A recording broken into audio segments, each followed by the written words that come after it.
چاودێرانی سیاسی لە کەرکووک ڕایدەگەیەنن ڕێخستنەوەی پەیوەندیەکانی نێوان هەرێم و بەغدا فاکتەرێکی گرنگە بۆ ئەنجامدانی ڕیفراندۆم و ڕاشی دەگەیەنن لە قۆناغی ئێستادا پەیوەندیەکانی نێوان بەغدا و هەولێر هاندەر نییە بۆ ئەنجامدانی ڕیفراندۆم. تا ئێساکە هیچ نزیکبوونەوەیەک نییە، هیچ ئاماژەیەک نییە دوورا و دوور لە ڕێگەی کەناڵەکانەوە مخاتەبە یەکتریەکەن کە دژی ئەمان کورد وەکو دژ قسەیان لەگەڵەکە ئەوانیش وەکو ناڕازی بوون و وەکو ئەوەی بەرهەستکاری ڕیفراندۆم بن ڕیفراندۆم بن. کورد نەکرد ئەوە لەگەڵ دەوڵەتانی ئیقلیمیشان نەیتوانیەوە ئەو تەنسیقە بکات، ئەو هەماهەنگیە بکات بۆ ئەوەی لە کێشەی کورد تێبگەن، لە مافەکانی کورد تێبگەن، دان بە مافەکانی کووردا بنێن کەوا مافی خۆیەتی دەوڵەتی هەبێ، مافی خۆیەتی ڕیفراندۆم بکە، مافی خۆیەتی جیا بێتەوە. بەڵام بەداخەوە ینی نەماتوانێەوە ئێمە لە ئاسی دیبلۆماسیە لە کاتێکە ئێمە ماوەی 9 ساڵ زیاتر و وەزیری دەرەوەی عێراق کورد بوو، نەیتوانی ئەو حاڵەتی خۆی ئەو دیبلۆماسیەتی خۆشی بەکاربێنێت بتوانێت شتێک بکات کەوا لە دەوڵەتەکان بە تایبەتی سەردانی هەموو دەوڵەتەکانێکە دەوڵەتە عەرەبیەکان و ئەمریکا و بەریتانیا و فەرەنسا ئەوروپا گشتی نەیتوانی ینی وەکو کوردێک باسێک لە معانهات و لە مەئسات و لە مەرگەساتی کورد بکات. سربەخۆی و ڕیفراندۆم کۆمەڵی ئامرازی پێویستە، کۆمەڵێک با بڵێن کەرەستەی پێویست، کەرەستەی دیبلۆماسی پێویستە کە تا ئێستا حکومەت ئێرەم ئەو کەرەستە و ئەو با بڵێن پەیوەندیانەی دابین نەکردووە. یەکی لەوانە ئاسایکردنەوەی پەیوەندیەکانە لەگەڵ حکومەتی عێراقی. ئێمە ڕاستە ئێستا لە چوارچێوەی عێراقداین، بەڵام دوای سربەخۆشی ئێمە پێویستمان بە عێراقە.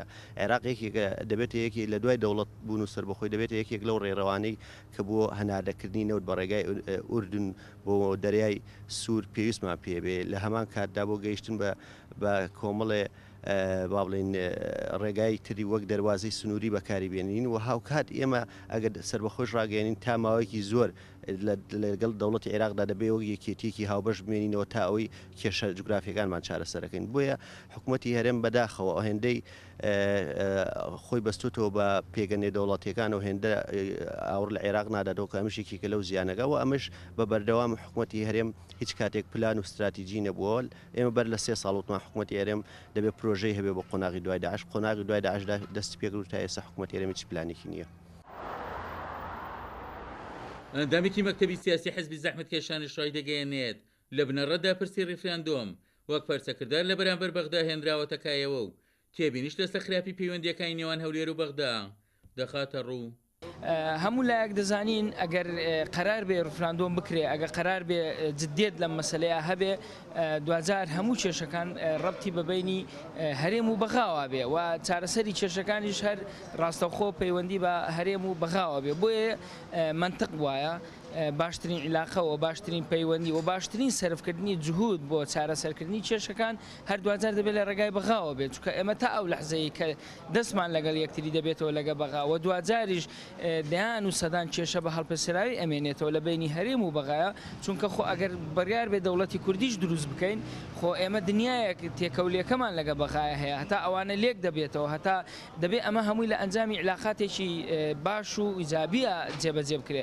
بۆیە منطق وایە علاقاتێکی باش لەگەڵ بەغا دروست بکرێ بۆ ئەوەی بتوانین هەنگاوەکانی بەرەو سەربەخۆی و ڕیفراندۆم بەبێ کێشە بەرینە پێش. لەگەڵ تێپەربوونی کاتدا هیچ ئاسۆیەک بۆ سەرکەوتنی ڕیفراندۆم لە ناوچە جێناکۆکان بەدی ناکرێت لە کاتێکدا یەک هەنگاویش بۆ ئەنجامدانی و ڕیفراندۆمە لە کەرکووک و خانەقین نەندراوە.